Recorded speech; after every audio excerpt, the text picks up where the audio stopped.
Bonjour à tous, bienvenue à Pensée courante, l'émission de radio conçue pour les étudiants de 2e et 3e cycle ou pour ceux qui pourraient être tentés par les études supérieures. On va regarder un peu la vie autour des étudiants à la maîtrise et au doctorat. Mon nom est Serge Bonin. Nous sommes en direct du Café Fouallier au coin nord-ouest du pavillon Desjardins. Pour ceux qui le demandent, l'Allier, c'est l'Association des étudiants et étudiantes de Laval inscrits aux études supérieures.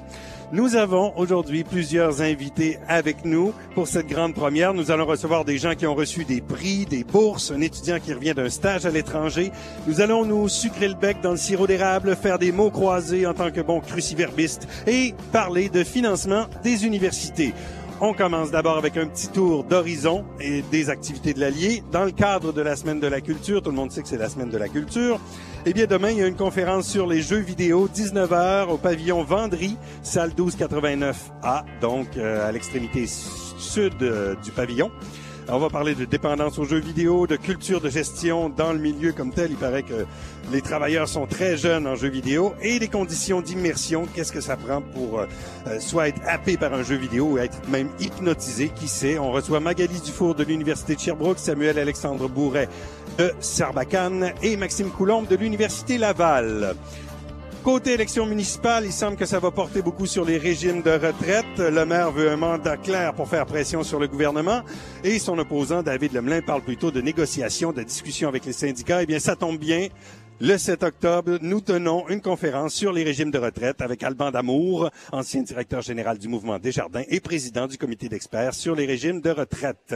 Il présentera les conclusions de son rapport et sera confronté aux réflexions de Yuri Chassin de l'Institut économique de Montréal, Frédéric Hanin et Esther Déhomme de l'Université Laval. C'est un excellent moyen pour cerner l'enjeu, comprendre les tenants et aboutissants de la prochaine campagne électorale municipale à venir.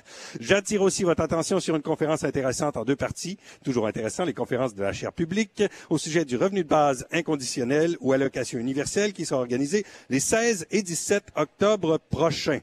J'en profite finalement pour mentionner que le concours Cogito, 3e édition, est lancé officiellement. C'est un concours de vulgarisation pour les étudiants à la maîtrise et au doctorat. Vous avez tous les détails du concours et de nos activités sur le site de l'Allier sur aelies.ulaval.ca. Et vous cliquez sur l'onglet Cogito. La date limite d'inscription pour le concours est le 18 octobre. Vous pourriez gagner, entre autres, une bourse en argent, un reportage professionnel sur votre sujet d'étude. Voilà. Eh bien, on va passer dans le vif du sujet.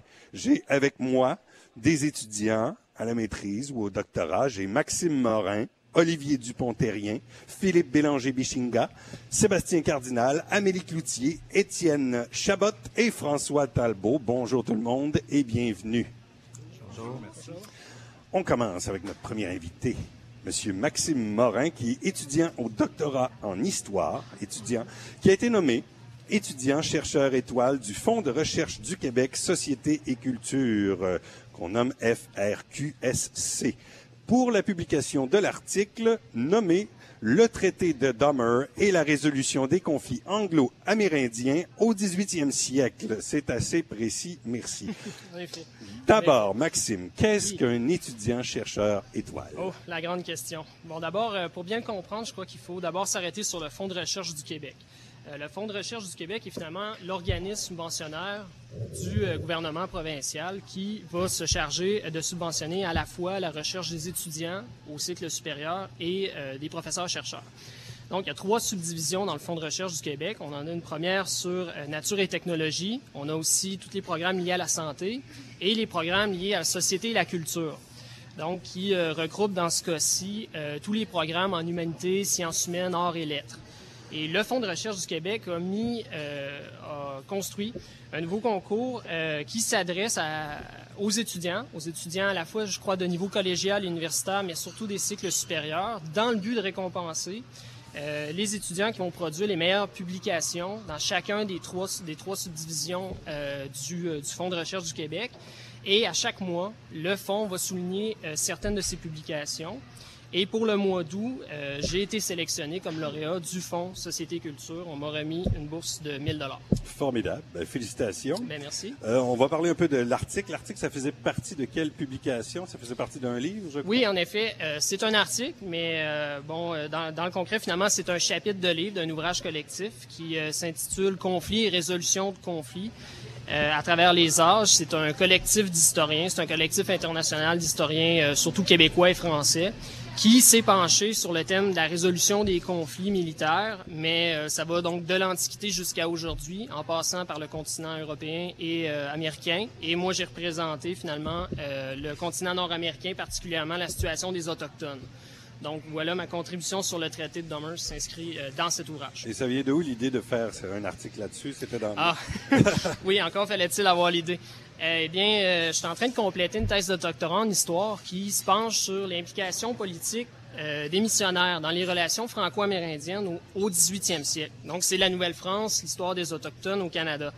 Et dans mes recherches, j'ai été confronté à un conflit franco-abénaki qui ne se règle jamais, qui s'éternise. Et à chaque fois, je retrouvais dans les sources le conflit finissait par se régler par le traité de Dommer. Et cela dans différentes années entre 1725 et 1754. Et c'est ce qui m'a fait me demander, mais pourquoi le traité de Dommer? D'abord, un traité qui m'apparaît inopérant, parce que le conflit reprend tout le temps. Et deuxième fois, d'habitude, on est habitué de voir un traité qui résout un conflit, puis ensuite, quand il y a un autre conflit, on passe à un autre traité. Donc, ça posait la question de pourquoi ce traité qui, a priori, n'a l'air de pas fonctionner, et pourquoi réutiliser ce traité qui, finalement, ne fonctionne jamais. Donc, à partir de là, j'ai commencé mes recherches sur la question. OK. Et Dommer, c'est qui?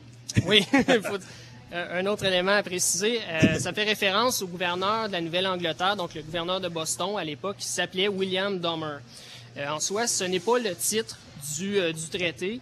Dans la littérature francophone, on va parler de traité de paix et d'amitié entre la couronne britannique et les Amérindiens. Dans ce cas-ci, les Amérindiens de l'Acadie et des Maritimes, ce qui correspond finalement aux Abénakis de l'Est, parce qu'on a des Abénakis de l'Ouest pour compliquer la donne, et les Malécites ainsi que les Micmacs. Donc, pour mettre peut-être les auditeurs dans un meilleur contexte, ça correspond, grosso modo, à l'État du Maine aujourd'hui, au Nouveau-Brunswick et à la Nouvelle-Écosse, ainsi qu'à l'île du Prince-Édouard. Donc, finalement, le gouverneur s'appelait, le gouverneur qui était celui qui était dans les plus hautes fonctions dans les négociations, s'appelait William Dommer. Il y en avait d'autres, mais la littérature scientifique a donc donné le nom au traité du nom du gouverneur Dommer. Okay. Est-ce que c'est un traité parmi d'autres? Oui, c'est un traité parmi d'autres. En soi, pour le territoire que j'ai circonscrit, là, qui correspond au Maine, au Nouveau-Brunswick, Nouvelle-Écosse, c'est le traité. Ce sera le seul traité en fonction entre 1725, sa création, et 1754. Il y en aura d'autres à la conquête de la Nouvelle-France en 1760. Il y aura d'autres traités. Dans l'ensemble du territoire de l'Amérique du Nord, on compte presque des centaines de traités. Mais là, dans ce cas-ci, je me suis particulièrement concentré sur ce traité. OK. Et concrètement, aujourd'hui, à quoi ce texte-là peut servir? Oui. Souvent, quand on fait de la recherche fondamentale et qu'on partage un peu notre passion avec les gens, c'est la première question qu'ils nous posent. « Ouais, mais là, c'est bien beau tout ça, mais à quoi ça sert concrètement aujourd'hui? » Si je prends le cas du traité de Dommer, je pourrais vous dire que oui, ça a son utilité de faire des recherches sur un traité, ce qu'il représente, quelle est sa signification pour les différents acteurs qui sont mis en cause. Comme dans ce cas-ci, on a les Britanniques qui représentent la couronne britannique d'un côté, et on a différents leaders autochtones qui représentent des groupes qui sont semi-nomades à l'époque, qui correspondent finalement, grosso modo, aux leaders politiques des Abénakis, des Malécites, des Micmacs à cette époque. Bon, là, tout ça se produit dans la première moitié du 18e siècle. Alors là, vous allez me dire, ouais, mais là, ça fait 300 ans, là, on est assez loin. Non, c'est pas le cas. En 1982, la loi constitutionnelle de 1982, avec le rapatriement de la Constitution canadienne, il y a 2 articles, si je me rappelle bien, l'article 25 et l'article 35, qui concernent les Autochtones et qui reconnaît la validité des traités qui ont été signés à la période coloniale. Ce qui veut dire qu'aujourd'hui, les Micmacs, les Abénakis, les Malécites, les communautés qui sont encore... il y a encore quelques communautés au Québec, au Nouveau-Brunswick ainsi qu'en Nouvelle-Écosse. Eh bien, une partie de leurs revendications politiques finalement, c'est basé sur la reconnaissance des droits issus des traités produits à la période coloniale. Voilà donc le lien avec le traité de Dummer. Une application concrète de ce traité, par exemple, ça pourrait être, à la fin des années 90, les Micmacs ont commencé à faire une exploitation des ressources halieutiques, donc à pêcher, dans la région de Caraquet, Chipagan, le nord-est du Nouveau-Brunswick. Et à l'époque, ça a créé plein de tensions avec les pêcheurs acadiens qui devaient respecter la réglementation canadienne, alors que les Micmacs, eux, arguaient qu'ils n'avaient pas à tenir compte de cette réglementation parce que le traité de Dummer leur donnait l'usufruit des ressources naturelles d'un territoire qui, à l'époque, correspondait à l'Acadie, qui est assez vague même à l'époque et est très mal délimité parce qu'on n'avait pas nécessairement... les limites n'ont jamais été fixées à cette époque. Mais eux se prévalent de ce traité pour justifier leur action et leurs revendications concrètement aujourd'hui. OK. Est-ce que ça peut servir au niveau du droit, concrètement? Est-ce qu'il peut y avoir des avis qui te sont demandés suite à... Je vous dirais que dans ce cas-ci, à partir du moment où un document historique, donc une source historique qui, dans ce cas-ci, est un traité, à partir du moment où juridiquement c'est reconnu comme étant un traité, je vous dirais que l'historien peut conseiller sur la signification du traité, les tenants et aboutissants des différentes clauses, mais au niveau juridique, à partir du moment où un juge de la Cour suprême a statué que ce document représente un traité, il n'y a pas un historien qui va pouvoir faire que la Cour va changer d'avis sur la question. Mais par contre, ce que je peux vous dire, c'est qu'il y a eu des cas récents, là, notamment dans les années 90, où un autre document, qui n'est pas le traité de Dummer, qui correspondait à ce qu'un historien a appelé un sauf-conduit, c'est-à-dire un document que l'armée britannique a produit pour les Hurons de Lorette en 1760, et qui finalement était un mot sur lequel James Murray a écrit « vous aurez le droit de faire du commerce, vous ne vous ferez pas molester ». Et il y avait d'autres clauses. Et finalement, ce document, dont on a perdu l'original, a été reconnu comme un traité en 1990 par la Cour suprême. Et dans ce cas-ci, on avait consulté des historiens qui venaient parfois dire que non, ça n'avait pas la valeur d'un traité. D'autres disaient non, c'est un véritable traité. Et là, c'est donc une application concrète. Ça veut dire qu'une fois que le débat est fixé parce qu'il y a une reconnaissance juridique, là, malheureusement, on ne peut plus rien faire. Mais parfois, oui, ça porte fruit. Super, merci beaucoup Maxime, merci d'être rejoint à nous. Je vous invite bien sûr, si vous avez des questions en cours de route, à juste me faire signe, on pourra à ce moment-là continuer.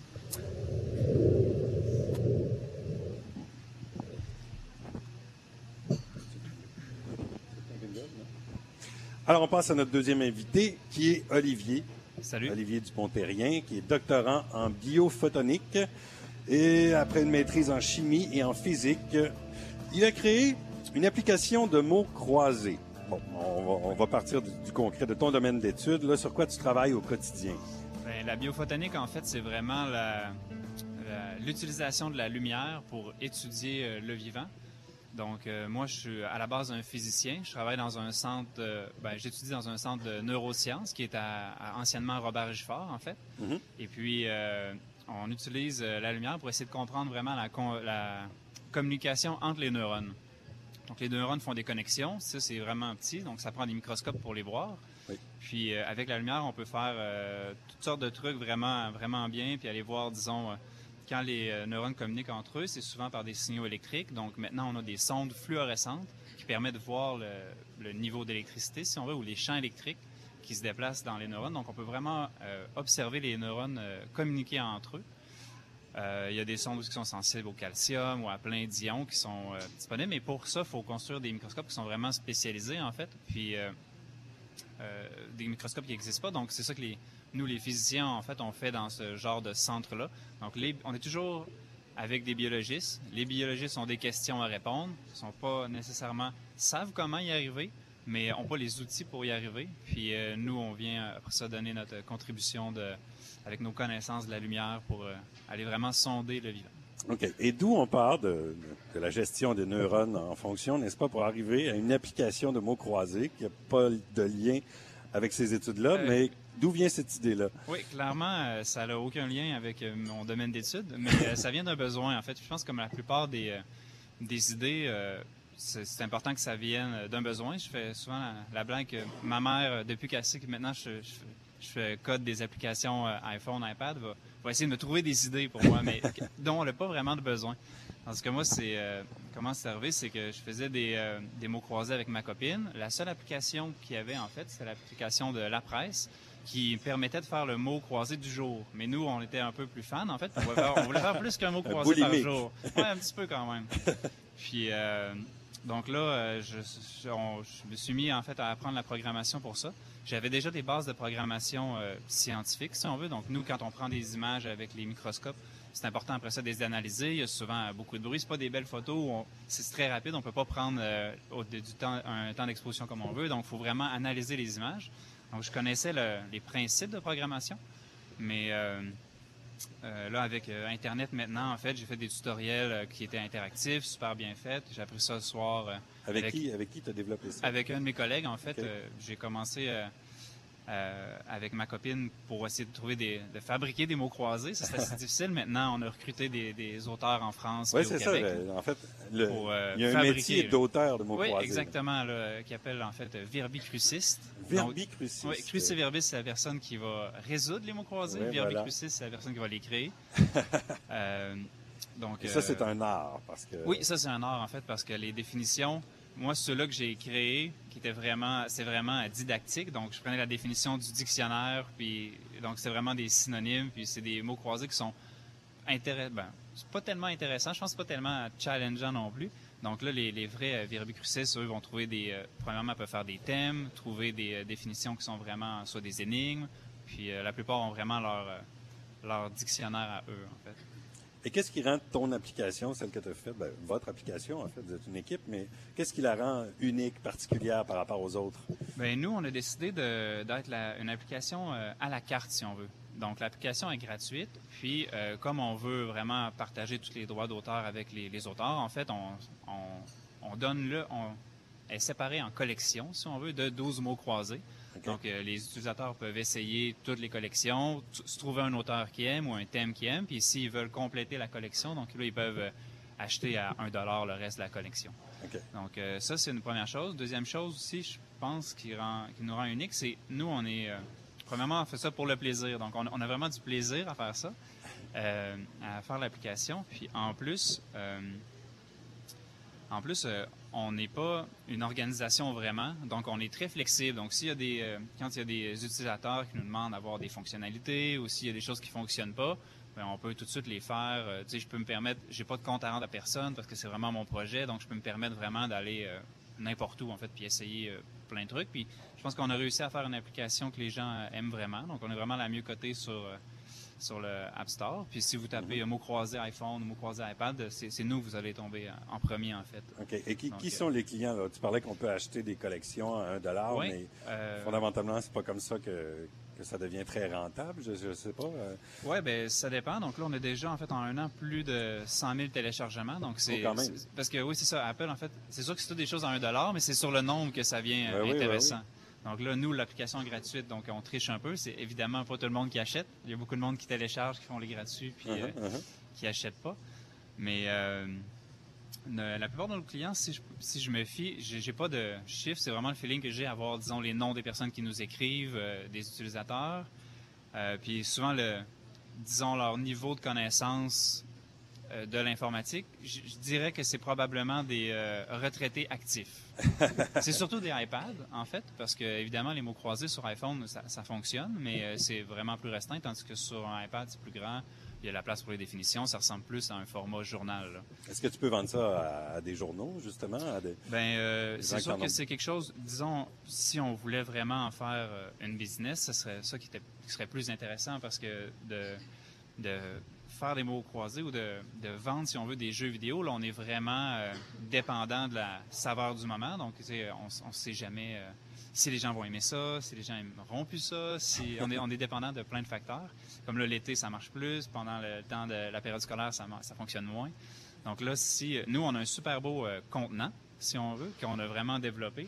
Maintenant, c'est sûr qu'on aimerait approcher soit des maisons d'édition ou les quotidiens, en fait, qu'eux ont le contenu, qui voudraient solidifier leur marque sur le App Store de Apple. OK. Et projets d'avenir par rapport à ça? Est-ce que tu as envie de développer ça suite à tes études? Oui, c'est pas sûr. tout à fait ton domaine, mais... Non, clairement, mais en fait, c'est quelque chose de super motivant aussi. J'aime bien mon domaine d'études, évidemment. Ça fait longtemps que je fais ça. Sauf que là, justement, je deal un peu avec des auteurs, je fais du marketing, c'est moi qui s'occupe de la programmation, c'est moi qui s'occupe du service à la clientèle. Donc là, on a fait aussi, maintenant, nos mots croisés se retrouvent dans le magazine Le Clap. Uh-huh. Donc, on a fait un peu de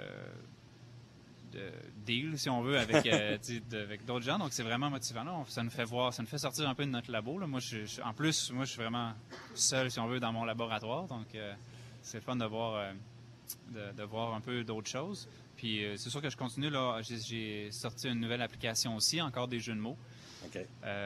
Puis je travaille, j'en ai 2 autres qui sont sur le point de sortir aussi. Là. Donc ça, je fais ça vraiment le soir ou les fins de semaine pour le plaisir. Mais qui sait, en fait, c'est ce qui arrive avec c'est vraiment une loterie, en fait, qui nous donne accès. Apple nous donne accès à des centaines de millions de personnes.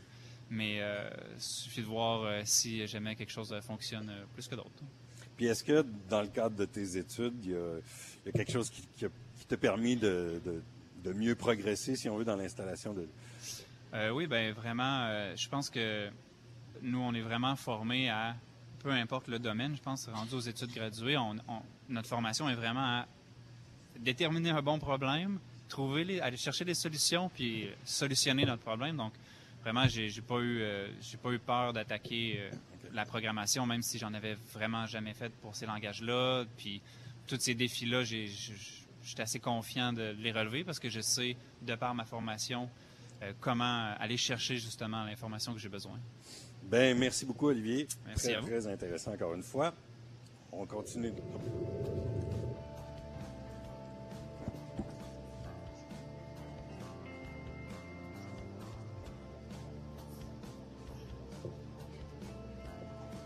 On poursuit notre tour de table. On est avec Philippe Bélanger-Bichinga, qui est en maîtrise en études internationales, qui revient d'une mission commerciale en Afrique du Sud en tant qu'agent de développement. Donc, peux-tu nous décrire un peu le programme de mission commerciale de l'université? Qu'est-ce que c'est au juste? Oui, tout à fait. Les missions commerciales de l'Université Laval, c'est une organisation qui existe depuis 18 ans. C'est à but non lucratif. Puis ça offre aux entreprises québécoises des services d'internationalisation pour que ce soit des services de l'exportation, de l'importation. Grosso modo, c'est une équipe d'une 50aine d'agents chaque année qui font concrètement des missions commerciales au profit de l'entreprise québécoise. Donc, il y a 2 ans, les missions commerciales sont allées au Chili, sont allées en Inde. L'année dernière, c'était le Brésil, l'Afrique du Sud où je suis allé avec ma délégation et la Chine. Puis, pour le printemps 2014, les missions retournent au Brésil, vont au Chili et en Turquie. Donc, ce qui est intéressant pour les entreprises québécoises, en fait, on voit ça souvent dans les journaux dernièrement, c'est le besoin de trouver des nouveaux marchés, puisque le marché local n'est pas suffisant. En quoi les missions commerciales sont pratiques, ça offre un service sur mesure à moindre coût. Donc, demander à une entreprise québécoise combien ça coûte d'organiser, de planifier et de faire une mission commerciale à son compte ou d'engager quelqu'un au privé, c'est faramineux ce que ça coûte. Mm-hmm. Alors que l'émission commerciale, étant donné que c'est à but non lucratif, c'est un 3 semaines qui est fait sur le terrain au compte de l'entreprise. OK. T'es allé en Afrique du Sud, où précisément? Oui. J'ai fait 1 semaine à Johannesburg, puis 2 semaines à Cape Town. OK. Et là, tu dois représenter une compagnie québécoise qui a des projets en Afrique du Sud. Exactement. Comment tu fais pour trouver cette compagnie-là? Ça, c'est le défi des agents. En fait, c'est un gros travail d'équipe. On doit trouver des entreprises du Québec qui sont intéressées à engager une mission commerciale. Donc, pendant toute l'année, là, ça commence dès le mois de septembre jusqu'au départ. Donc, l'année dernière, on est parti au mois de mai. Okay. Donc, c'est plusieurs mois là, que les agents sont sur la route en équipe pour aller présenter nos services.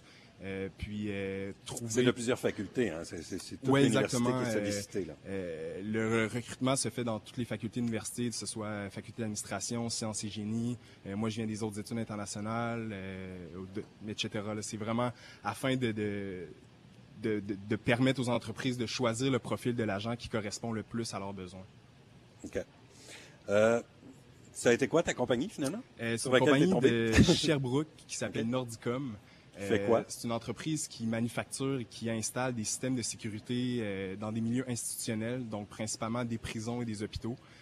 Ça a été un terreau très fertile pour ma mission, étant donné qu'on connaît les problèmes de violence que connaît l'Afrique du Sud. Okay. Donc, moi, quand je me suis présenté là-bas en représentant l'entreprise, j'ai trouvé... les entreprises se sont montrées très intéressées. Nous, ce qu'on cherchait, c'était un distributeur, donc une entreprise sud-africaine qui allait importer nos produits pour en faire le marketing, l'installation et la promotion. C'est l'entreprise qui t'a demandé ça ou c'est toi qui as proposé ça à l'entreprise? Non, en fait, nous, quand on vient présenter les services aux entreprises, c'est sûr qu'on vient avec une idée, on connaît un peu l'entreprise, on fait nos propres recherches, puis on leur présente quelles sont les opportunités d'affaires pour elles.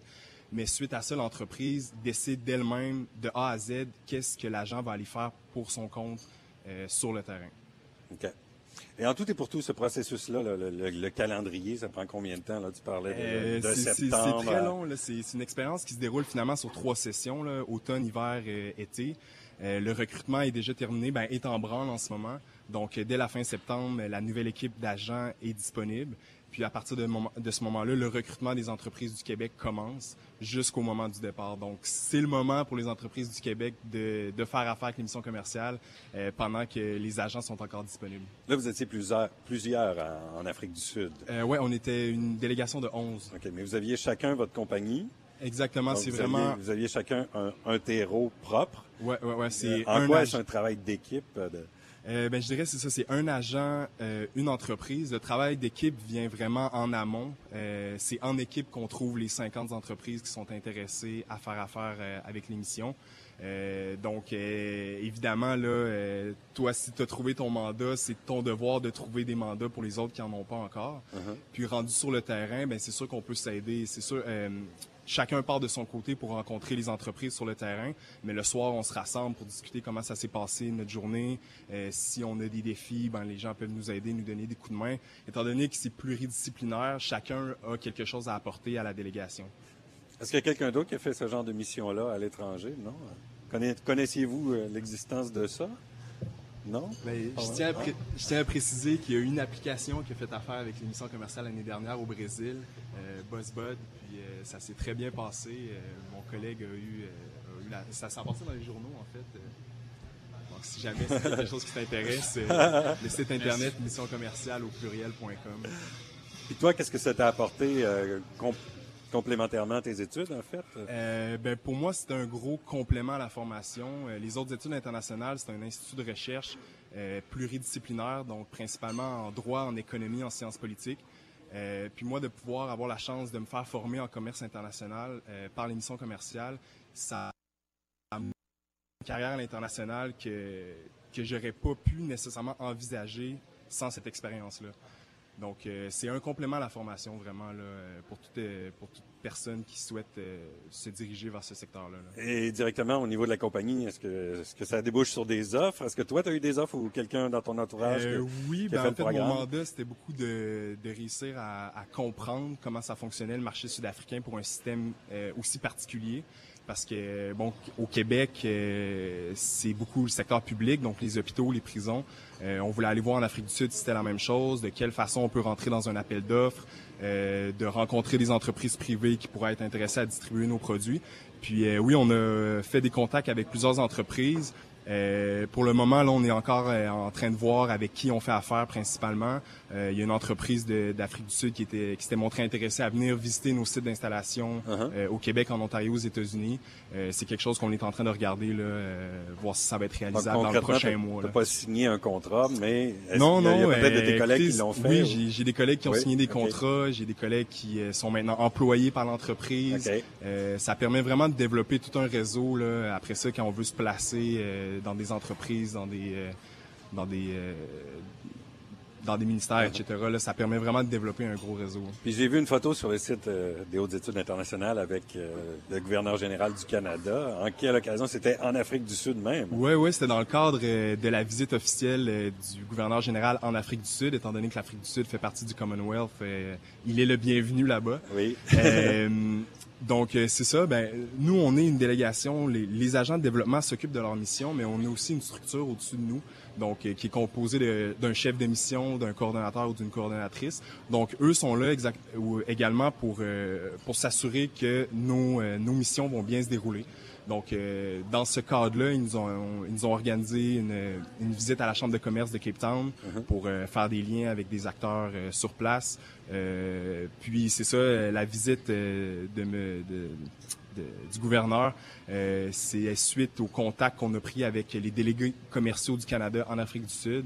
Ils nous ont invités à la maison du haut-commissaire à participer. Là, il y avait des ambassadeurs de partout dans le monde, puis... Ça a été, pour moi qui d'un baccalauréat en sciences politiques, ça a été un événement assez marquant. Ben, félicitations pour tout ce beau voyage et perspectives d'avenir. Merci Philippe Bélanger-Bichinga. On passe à une petite pause de 2 minutes et on sera de retour par la suite. Vous êtes à l'émission Pensée courante en direct du Café Foualier. Jeudi 26 septembre de 17 à 23 heures, le bureau Voyage Le Transit vous offre la 5e édition de l'Oktoberfest. Au menu, hot dog européen, pretzel géant, manège, taureau mécanique, prestations musicales et beaucoup plus. Aussi à gagner un voyage pour 2 à New York et un voyage pour 2 au Spring Break à Daytona Beach. Les billets sont en pré-vente au coût de 13 $ au 22-25 pavillon Maurice-Polac. Le 26 septembre, c'est au Grand Axe que ça se passe. Le mardi, 21h30, dans mes habits du sabbat, me laissant bercer par l'infini du chaos, je me noie dans une mer de son. Et alors... je visite les enfers à l'émission Onde de choc, l'émission Black Metal et Dark Ambient de Québec et d'ailleurs sur Chiz 94.3 FM. Étudiant de 2e ou 3e cycle, il y a une nouvelle émission de radio mensuelle juste pour toi. Le dernier mardi de chaque mois, à 15h, nous recevons des invités pour mettre en valeur la vie sur le campus des cycles supérieurs. L'émission est enregistrée en direct du Café Foualier et diffusée sur les ondes de Chiz. Dépêche-toi de communiquer avec le responsable de l'émission Pensée courante. Viens nous voir au bureau de l'Allier, ton association, à la maison Marie-Sirois dans le stationnement devant le pavillon des Jardins, aelies.ulaval.ca. Les conférences de la chaire publique Allier. L'industrie du jeu vidéo se développe au Québec et à Québec. Mais au-delà du simple divertissement, il peut être utile, éducatif, tout comme il peut y avoir des dangers. Comment devient-on adepte de jeux vidéo? Et qu'en retire-t-on? Peut-on y trouver de tout, même des amis? Avec Magali Dufour, Maxime Coulombe et Samuel Alexandre Bourret. Jeux vidéo et société, mercredi le 25 septembre, 19h, salle 1289A du pavillon Vendry.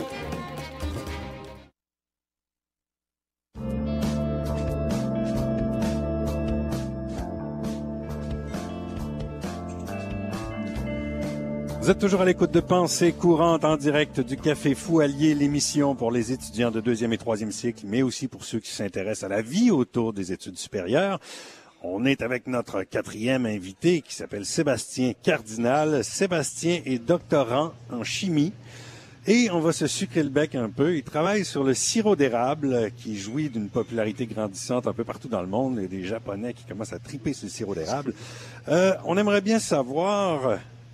en quoi ce produit peut avoir certaines vertus. Donc, d'où est venue l'idée de travailler sur le sirop d'érable? Oui, bien, il y a une publication qui est sortie en 2011, c'est des chercheurs américains qui étaient subventionnés en quelque sorte par les producteurs acéricoles du Québec.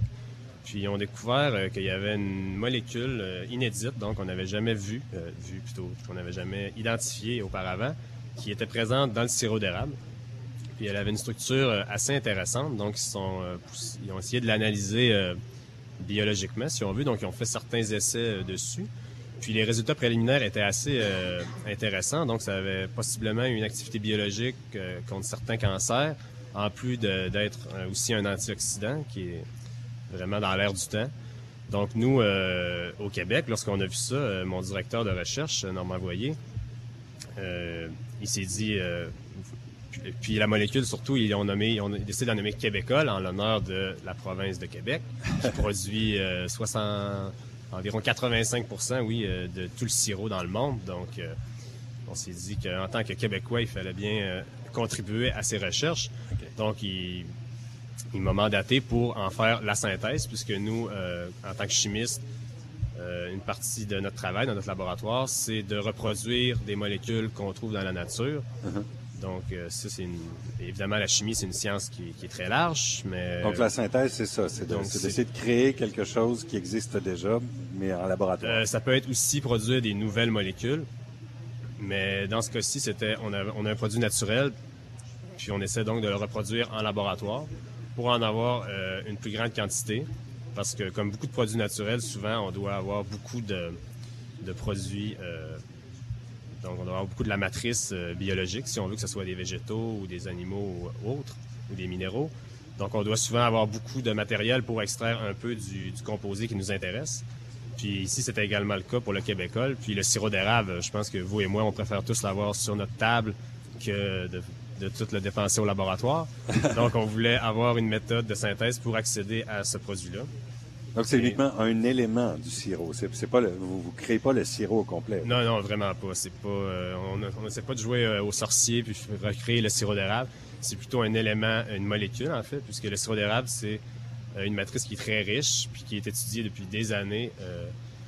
En fait, ce qui est fait intéressant, c'est que la première thèse de sciences de l'Université Laval, c'était M. Arthur Labrie. Il y a d'ailleurs un fonds à son nom au département de chimie. Puis lui, sa première thèse, c'était justement l'étude de composés présents dans le sirop d'érable. Donc, des décennies plus tard, on continue toujours à travailler sur cette substance-là, puisque c'est riche en plusieurs molécules, dont la toute dernière qui venait d'être découverte, le québécois, sur lequel on a décidé de travailler. Donc, il y a le québécois qui existe, qui a été découvert ou enfin isolé aux États-Unis. Comment on arrive, à partir de rien, avec le tableau des éléments qui est assez grand comme terrain de jeu, comment on arrive à refaire ça? Oui, bien, moi, la chimie organique de synthèse, j'aime bien voir ça un peu comme quand on a tous joué au bloc Lego lorsqu'on était jeunes. Donc, on a plusieurs blocs de construction, puis dans le fond, nous, dans notre tête, on a une structure finale, donc on a une cible. Puis là, c'est à savoir quel morceau vais-je devoir assembler ensemble pour arriver à ma cible au final. Donc, pour ça, qu'est-ce qu'il faut faire? Il faut un peu faire le chemin inverse. Donc, on déconstruit notre molécule. Donc, on se dit, puisqu'une molécule, en fait, c'est plusieurs atomes qui sont liés ensemble. Donc, on se dit, cette liaison-là, on pourrait venir la créer de cette manière, celle-là d'une autre manière. Puis donc, on recule jusqu'à un niveau de simplicité. Donc, c'est faire le chemin inverse. Ben, dans notre tête, oui. Ensuite, au labo, il faut faire le vrai chemin. Puis aussi, notre matériel de départ, dans le fond, c'est... évidemment, il y a toute une industrie de réactifs chimiques, si on veut, ou des blocs de construction, si on veut, qui sont des petites molécules qui sont commercialement disponibles, puis qui sont souvent dérivées d'autres industries ou qui sont produits spécialement pour ça, s'il y a une grande demande. Donc, à partir de ces blocs-là, nous, on utilise notre coffre à outils, si on veut, qui est toutes les méthodes de synthèse de chimie organique, qui sont en fait des méthodes de transformation d'un groupement en un autre. Finalement, on vient reconstruire, du moins on essaie très fort de reconstruire en plusieurs étapes jusqu'à notre cible finale. Et là, pour le Québécois, tu parlais de propriétés antioxydantes, de propriétés anti-cancer peut-être, mais là, c'est à l'étude. Est-ce qu'on en sait beaucoup dessus? Oui, c'est assez préliminaire comme étude. Puis moi, je suis chimiste, là, je suis pas biologiste. Je peux pas trop m'avancer là-dessus, mais par contre, oui, il y a eu des articles. Puis c'est des études qui sont préliminaires, mais qui sont prometteuses. D'où aussi venait le besoin de pouvoir produire plus de cette molécule pour pousser davantage son étude. Puis d'ailleurs, nous, depuis qu'on a publié notre synthèse, mon directeur il a reçu des offres justement de certains groupes, pas loin d'ici d'ailleurs, qui voulaient en obtenir pour faire soit des nouvelles études sur d'autres types de maladies ou des choses comme ça, ou pousser ce qui a été déjà fait. Donc nous, ce qu'on voulait un peu, c'était contribuer de cette manière-là, c'est-à-dire rendre cette molécule-là plus disponible pour pouvoir que les autres groupes ensuite puissent y avoir accès, soit la refaire eux-mêmes avec notre méthode, ou sinon nous ou d'autres groupes peuvent en faire pour contribuer, si on veut, à connaître mieux cette substance-là. Donc, ce qu'il avait fait aux États-Unis, en fait, il avait pris le sirop et il avait isolé cette molécule-là. Et vous permettez d'en produire plus, c'est ce que je comprends? Oui, c'est ça. Okay. Eux aussi ont trouvé une autre, en cours de route, et ils ont trouvé aussi une manière de la produire. Mais donc évidemment, la recherche, des fois, c'est un peu une course contre la montre, si on veut. Donc nous, lorsqu'on était sur le bord de publier nos travaux, on s'est rendu compte qu'eux aussi ont trouvé quelque chose. Eux, par contre, ils ont gardé ça dans un brevet. Nous, on a publié ça dans un journal grand public, spécialisé, mais public. Sauf qu'en bout de ligne, notre méthode, pour différentes raisons, elle est plutôt avantageuse, justement, sur le point de vue de la production. La quantité produite. Oui, elle est plus efficace aussi. Puis, on peut produire des analogues à partir de ça. Qu'est-ce qu'un analogue, oui, en fait? Oui, dans le fond, on a des produits naturels qui sont des cibles, souvent. Des fois, ça donne que ça fait les effets biologiques qu'on veut, puis sans problème, ce qui peut arriver, mais c'est plutôt rare. Donc, souvent, on a une structure naturelle qui a un intérêt, mais pour différentes raisons, elle ne peut pas être applicable pour des utilisations biologiques. Donc, souvent, ce qu'on essaie de faire, c'est venir modifier un peu sa structure chimique, donc venir jouer à certains endroits, changer des groupements ou modifier des choses, puis ensuite voir qu'est-ce que ça va avoir comme incidence sur l'activité biologique. Donc, ce qu'on fait, c'est ce qu'on appelle des analogues, dans le fond, qui sont un peu des petits frères de cette molécule-là, donc qui ont un peu la même structure de base, mais avec quelques modifications. Puis donc, souvent, on essaie de faire une librairie, si on veut, de ces nouveaux composés-là, puis de tester leur activité biologique. Nous, c'était un peu également ça qu'on voulait faire avec notre méthodologie. C'est une autre raison pourquoi on la juge avantageuse. C'est qu'elle permet assez facilement d'avoir une versatilité. Donc, on peut changer certaines petites choses, puis elle va être encore applicable. Puis, elle peut donner accès, justement, à des nouveaux petits frères, si on veut, du Québécois. Donc, c'est peut-être... D'ailleurs, nous-mêmes, on va peut-être s'y mettre, on ne sait pas encore. Ou sinon, ça peut être un projet futur par un autre groupe ou par un autre étudiant dans notre groupe. Donc, pour terminer, je te pose une dernière petite question. Les trois grandes qualités d'un grand chimiste. Bien d'abord, faut avoir de la créativité, puisque ce que je vous parlais tout à l'heure, l'approche de déconstruire la molécule pour envisager sa reconstruction, si on veut, à partir des blocs de départ puis des méthodes. Mais tout ça, évidemment, ça nous vient pas du ciel. Il faut y penser. Souvent, en cours de route, on se rend compte que une étape qu'on a planifiée, finalement, en théorie, c'était bien beau, mais en pratique, pour X, Y, Z raison.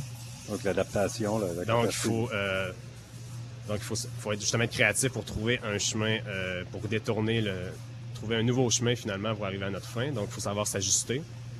Puis ça, je rentrerais ça aussi dans la seconde qualité, qui serait être persévérant, puisque souvent, on travaille avec la nature, si on veut, avec la matière, puis elle fait pas toujours qu'est-ce qu'on veut. On a beau avoir des bonnes idées, parfois pour des raisons X, s'il arrive des choses qu'on planifiait pas. En fait, il y a toutes sortes de critères au niveau de la durée d'éligibilité de la bourse. Et dans mon cas, au moment où j'ai soumis ma demande, qui était il y a exactement 1 an, jour pour jour, j'avais soumis une demande à ces 2 organismes subventionnaires-là.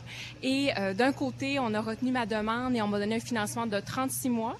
Et de l'autre côté, on m'a donné un financement de 24 mois. Et un de ces organismes-là a préséance sur l'autre, ce qui a fait en sorte que pendant 2 ans, je suis boursière du CRSH, qui est un organisme fédéral. Et pour les 12 mois suivants, de 2015 à 2016, je vais être boursière du FRQSI. Double félicitations. Merci. Quel est le processus pour obtenir ces bourses-là? C'est quoi le calendrier? Qu'est-ce qu'on doit faire? À quel moment? Ça doit être quand même un assez long processus, je présume. Oui, en fait, il faut y consacrer énormément de temps. C'est des bourses qui sont éligibles pour les étudiants en sciences d'administration, mais il y a ces bourses-là ou encore l'équivalent dans les autres facultés. Donc, c'est important de rester à l'affût. À cette période-ci de l'année, on a jusqu'à normalement la mi-octobre pour rédiger ces demandes de bourses qui sont assez fastidieuses et longues à remplir. Mais on voit que c'est des organismes qui sont très généreux, comme dans le cas du FRQSC dont Maxime a parlé tout à l'heure. La bourse qu'il a reçue, c'était de cet organisme-là. Donc, on a, dans le cas de la bourse qui est du fédéral, le CRSH, on doit remettre sa demande à notre département qui doit sélectionner quelques demandes parce qu'il y a un quota par université, c'est pan-canadien. Et dans mon cas, j'avais donc été retenue au niveau de ma faculté, ensuite au niveau de l'université pour que mon dossier soit recommandé. Il y a déjà 2 étapes avant même d'arriver au... Tout à fait. Et puis, après ça, on attend 1 an avant, pratiquement, là, ça va jusqu'au mois d'avril avant d'en avoir des nouvelles. Puis le financement là, commence, si on est chanceux, là, l'été suivant. Et dans le cas du FQRSC, à ce moment-là, c'est pas directement auprès de notre université qu'on fait la demande, mais auprès de l'organisme. Et puis là, les délais sont à peu près similaires. Là, au mois d'avril, on vérifie frénétiquement là, le site Internet de l'organisme pour voir si notre nom a été retenu. OK. C'est des bourses quand même assez prestigieuses. Il y a plusieurs avantages liés à ces bourses-là. Peut-être que tu peux nous parler des avantages par rapport à d'autres bourses? Peut-être brièvement, puis c'est ce qui fait en sorte qu'on investit des centaines d'heures pour compléter ces demandes-là. Oui. En fait, ça permet non seulement d'avoir un soutien financier qui est important, qui nous permet de faire notre acheminement doctoral avec des conditions gagnantes, mais aussi de savoir qu'on a l'assentiment puis l'aval d'un organisme externe qui a lu notre dossier, qui s'est intéressé à ce qu'on fait, puis qui nous dit, on t'appuie, bonne chance pour la suite. Là. Alors, c'est à 2 volets. Pour moi, oui, il y a le soutien financier qui est important, mais aussi de savoir que mon dossier s'était distingué là, par rapport à d'autres à travers le Canada. J'imagine qu'il y a des trucs spéciaux, des conseils que tu as reçus pour bien remplir, pour pas faire d'erreurs, pour pas te tromper de mots et tout ça. Là, oui, l'opportunité est belle pour lancer des fleurs à Paul Duchesneau, qui est à la Faculté des sciences d'administration, qui est là avant tout pour aider les chercheurs de notre faculté qui font des demandes de subventions, mais il est aussi disponible pour les étudiants qui se prennent un peu à l'avance pour aller lire nos documents, nous donner quelques conseils par rapport à la formulation de nos demandes. Alors, c'est important d'aller chercher de l'aide. J'avais assisté à une de ces conférences, puis j'avais pris beaucoup de notes. C'est important aussi de pas s'y prendre à la dernière minute. Parce que c'est très, très long. Chaque organisme a son propre site Internet, puis il faut aller codifier beaucoup d'informations. Il faut bien présenter notre projet, nos questions de recherche, notre échéancier. On peut pas faire ça sur le coin d'une table là, à la dernière minute. Puis aussi, il faut aller chercher des lettres de référence, que ce soit notre directeur de recherche ou d'autres chercheurs qui croient en nous. Alors là, ça j'imagine qu'il y a des personnes qui révisent directement la demande avant même que tu la déposes. Dans certains cas, oui. Moi, j'ai eu un directeur, Nabil Amara, là, que je peux encenser et qui était très impliqué là, dans le processus là, de demande de mon côté, oui. On va parler de ton projet. Oui, Qu'est-ce que c'est? De quoi ça parle? Oui. On parle de coopération en entreprise, mais encore? Oui, mais encore. Je m'intéresse à l'innovation. Dès mon essai, là, j'avais travaillé sur l'innovation. Puis là, je suis passée à l'innovation 2.0. Je m'intéresse à la coopération en matière d'innovation. Je m'intéresse à savoir pourquoi 2 entreprises vont aller collaborer ensemble pour développer un produit, un service, quelque chose de nouveau sur le marché. Peut-être l'illustration que je pourrais donner pour essayer de comprendre un peu ce qui m'intéresse. Il y a au printemps dernier, on entendait que Louis Garneau avait fait une entente avec les biscuits Leclerc pour développer une barre protéinée pour les cyclistes. Okay. C'est un exemple de 2 entreprises qui se sont mis ensemble pour partager leurs connaissances puis développer quelque chose de nouveau sur le marché qui était novateur. Et moi, je m'intéresse à ça, mais au niveau des PME manufacturières. OK. Puis qu'est-ce que tu veux essayer de chercher? Tu veux essayer de voir comment on tisse des liens entre des entreprises ou au sein même d'une entreprise? Oui, en partie. En fait, je veux voir c'est quoi les conditions gagnantes-gagnantes. Qu'est-ce qui fait, d'une part, que les entreprises vont opter pour coopérer en matière d'innovation? Parce que oui, ça peut être soldé d'un succès, couronné d'un succès, mais aussi se solder en échec. Donc, pourquoi ils vont se lancer dans cette entreprise-là? Et aussi voir quelles sont les caractéristiques des projets. Et il y a différents types de partenaires. Je vais donner un exemple entreprise-entreprise, mais on entend parler de coopération avec des fournisseurs, de coopération avec les bons clients. Ça peut être aussi avec des organismes, des centres de recherche, des universités, même avec des concurrents. Alors moi, je me dis, ça fait beaucoup de choses, beaucoup de concepts. Il va y avoir un beau code conceptuel. Tu parlais du manuel d'Oslo, c'est ça? Oui, moi, ça va être calqué là, dans la foulée du manuel d'Oslo, qui permet... Qu'est-ce que c'est au juste? Oui, pour les chercheurs en innovation, c'est la Bible. Ça a été codifié. Tous les pays membres de l'OCDE qui s'intéressent à l'innovation se basent sur ce manuel-là qui permet de voir comment codifier l'innovation, comment monter un bon questionnaire pour aller chercher les informations pertinentes. Et en utilisant ce manuel-là, les chercheurs qui produisent des données qui sont membres de l'OCDE, qu'ils soient en Europe ou en Amérique, peuvent partir sur des bases qui sont très, très similaires, très, très communes. Ça permet de comparer des résultats. Alors, je vais partir de ce manuel-là au niveau de ma recherche. Est-ce que tes parents avaient une entreprise? Qu'est-ce qui fait que tu t'intéresses au monde de l'entreprise et des relations de développement en entreprise? Y a-t-il quelque chose qui a allumé à un moment donné qui fait... Bonne question. Mon père il a toujours eu la fibre entrepreneuriale. Mais c'est un concours de circonstances. Je suis allée faire j'ai travaillé en administration. Après ça, je suis allée faire un MBA. Puis la suite logique, c'était... en fait, c'était pas très logique à ce moment-là, faire un MBA puis de passer au doctorat.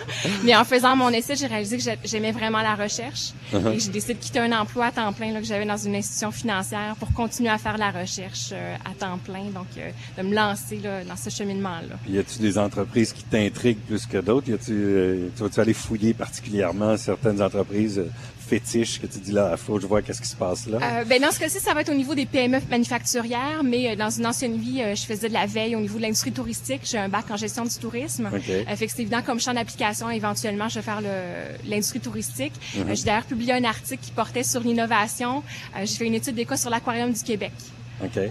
Et je trouvais que c'était très, très intéressant de voir ce qui avait été fait là-bas pour complètement modifier le produit à partir de 2006 là, à 2012, tous les changements qui ont apporté au fur et à mesure là, pour vraiment faire augmenter l'achalandage. Puis tu comptes te baser uniquement au Québec ou tu peut-être aller voir, je sais pas, les entreprises japonaises ou les entreprises... Je vais partir au Québec, mais on peut toujours rêver. Là. Qui sait? Tout à fait, oui. J'exclus aucune belle opportunité comme celle-là. Finalement, est-ce que tu serais prête à offrir tes services de conseil à quelqu'un d'autre qui voudrait déposer une bourse en tant que révisionniste? Ou... j'ai déjà fait auprès de mes collègues, puis je pense que c'est bien comme entre amis de le faire, des gens qui sont dans notre champ d'études, mais même des gens qui comprennent rien à ce qu'on étudie, de faire lire notre document, notre problématique à quelqu'un qui connaît pas notre sujet.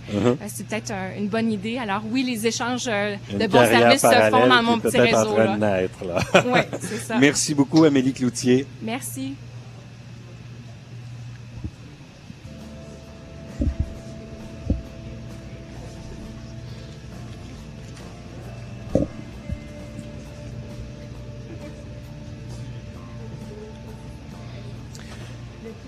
Toujours à l'émission Pensée courante en direct du Café Fou-Allier. Je suis avec Étienne Chabot et François Talbot de l'Allier. D'abord, peut-être une petite question. Qu'est-ce que l'Allier, rapidement? L'Allier, c'est l'association qui représente toutes les étudiantes et les étudiants de l'Université Laval inscrits à la maîtrise et au doctorat. Okay. Quelle sorte de services vous offrez? On a des services d'assurance qu'on offre. On est aussi une association plus tournée vers les affaires sociales et politiques. Donc, on fait aussi un service de droit aux étudiants pour les aider si jamais ils ont des problèmes, pour les accompagner s'ils rencontrent des difficultés au niveau du droit étudiant.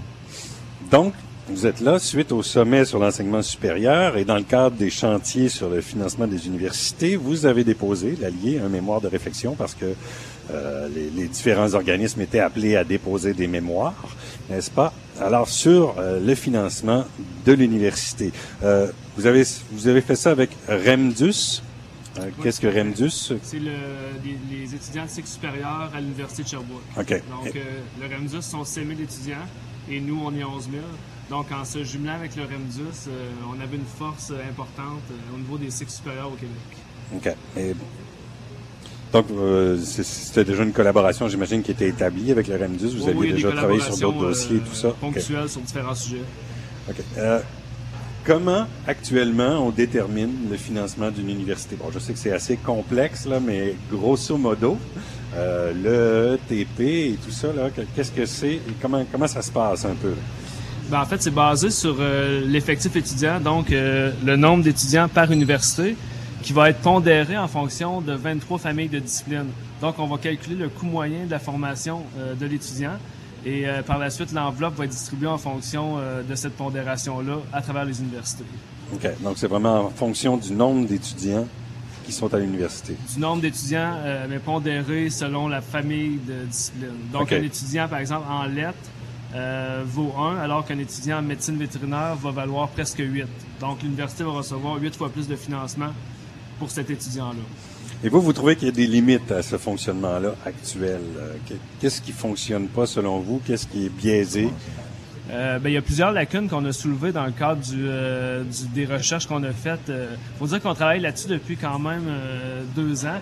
Donc, on a cerné plusieurs lacunes. Entre autres, le fait que les universités cherchent à aller chercher le plus de clientèle possible, donc pour augmenter le financement. Donc, ça se traduit par de la publicité, des campus délocalisés dans différentes régions notamment. Il y a aussi le problème que, comme je vous l'expliquais tout à l'heure, les coûts moyens sont calculés pour déterminer le financement des universités. alors que les coûts dans les universités ne sont pas similaires. Donc, il y a des écarts entre les universités par rapport à la taille des groupes, par rapport au fait que ce soit un chargé de cours ou professeur. Donc, il y a différentes lacunes à ce moment-là. Qu'est-ce que vous proposez, en fait, pour pallier un peu à ce problème-là? La proposition de l'Allier, dans le fond, au lieu de faire un calcul général en fonction de l'effectif étudiant, nous, notre réforme, au fond, c'est de le faire en fonction des activités d'enseignement. Okay. Donc, ce qu'il faut bien comprendre, c'est ici, on est au niveau de l'État, on est au niveau des fonds publics, puis il y a une manière qui est redistribuer les fonds publics il y a un budget qui est relié exclusivement à l'enseignement, et il y a un budget d'1,5 milliard, et ça, c'est actuellement comment c'est redistribué, c'est en fonction de l'effectif étudiant. Et nous, on veut remettre de l'avant, on veut valoriser la mission première des universités, qui est l'enseignement. Et on a cru bon que le calcul comme tel soit en fonction de cette mission-là. Donc, ça serait plus en fonction du nombre d'étudiants inscrits comme les EETP qui a été dit, mais ce serait en fonction d'activités d'enseignement.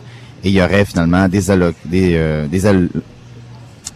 allocations, des enveloppes de l'enveloppe qui arriveraient à traduire cette idée d'activité d'enseignement-là avec certains critères qui serait en fonction du calcul général lui-même. Donc, ce qu'on souhaite, c'est que le gouvernement, par le financement, reconnaisse les fonctions de l'université, les fonctions premières qui sont la recherche, l'encadrement au cycle supérieur et l'enseignement en tant que tel. Donc, il y a des allocations, un calcul qui est fait qui tient en compte ces éléments-là. Au lieu de dire qu'on va aller chercher le plus d'étudiants possible, bien, on va mettre l'accent sur les programmes, les cours, les stages, pour les étudiants. Donc c'est ça, le mémoire présente pas une formule toute complète, toute faite, mais bien une réflexion puis une piste d'approche pour que...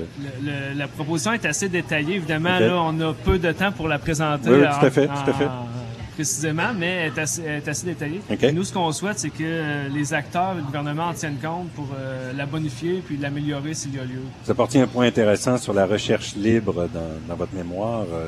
Donc, c'est le fait qu'un professeur peut avoir du temps pour enrichir son enseignement, c'est ce que je comprends? Oui, ben dans le fond, c'est ici, l'idée, c'est que pour nous, la recherche et l'enseignement, c'est quelque chose qui est complémentaire. Donc, la recherche, finalement, ça contribue à l'acquisition de connaissances. Et on pense que, en ce sens, ça ne doit pas être limité à des mandats ponctuels et ça ne doit pas être relié uniquement à des subventions de recherche externes ou à des publications. La recherche libre aussi, ça inclut l'amélioration des contenus, l'amélioration des méthodes, l'acquisition de nouvelles connaissances. Et ça va se traduire dans l'enseignement et dans les cours, les stages, les laboratoires et ainsi de suite.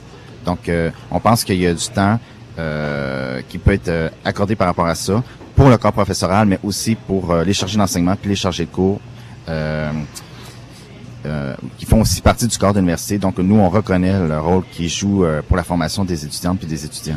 Et si on cible le sujet de l'émission, c'est-à-dire l'encadrement des cycles supérieurs, qu'est-ce que vous proposez de ce côté-là? Bien, le problème actuellement avec le financement des étudiants au cycle supérieur, c'est que le financement gouvernemental est limité à 4 sessions pour la maîtrise et 8 sessions pour le doctorat.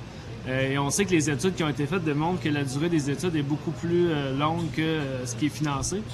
Donc, nous, on fait une proposition afin de reconnaître l'importance de l'encadrement au cycle supérieur, c'est-à-dire de prendre une partie de la tâche professorale, donc de la fonction professorale, et de l'affecter à de l'encadrement. Donc, le financement va être relié à cet encadrement-là. Donc, ça peut être du soutien à l'étudiant, ça peut être des rencontres, aider pour les subventions de recherche, comme on parlait tout à l'heure, tout ce qui est encadrement dans ces études. Finalement, ce qui est au cœur du mémoire, c'est la valorisation de l'activité d'enseignement, de l'enseignement comme tel, du contenu des cours, davantage que d'essayer de faire une course au nombre d'élèves. C'est ce que je comprends. C'est ça. Et dans le fond, c'est toujours de garder en tête l'objectif premier des universités. Et le financement, la redistribution des fonds publics peut être un billet pour améliorer ça, et à partir de l'enveloppe qui est là actuellement. Donc, il n'y a pas de changement, il n'y aura pas de hausse de frais de scolarité ou machin comme ça. C'est à partir du budget déjà qui est prévu à Québec. François Talbot, Étienne Chabot, merci beaucoup. Eh bien, on a voyagé jusqu'en Afrique du Sud. On a eu un aperçu du processus pour obtenir des bourses, pour publier. On a vu que les études peuvent mener aussi à des activités parallèles originales, lucratives, en croisant quelques mots. On en a su un peu plus sur les méthodes de financement des universités, avec des pistes sur ce qu'elles pourraient être appelées à devenir. On a parlé du Québécole, des vertus du sirop d'érable. Bref, une émission riche, bien remplie. Ici Serge Bonin qui vous dit merci à tous, c'était Pensée courante. Rendez-vous le 29 octobre, même heure, même poste, une fois par mois, le dernier mardi du mois. On sera là en direct du Café Fouallier, le nouveau café au coin nord-ouest, n'est-ce pas, du pavillon Desjardins. Il y a de quoi manger, de quoi boire, du café bien sûr. Il y a même des bières de microbrasserie. Alors vous êtes les bienvenus, vous pouvez même en créer une habitude. C'était Pensée courante, merci et à dans un mois.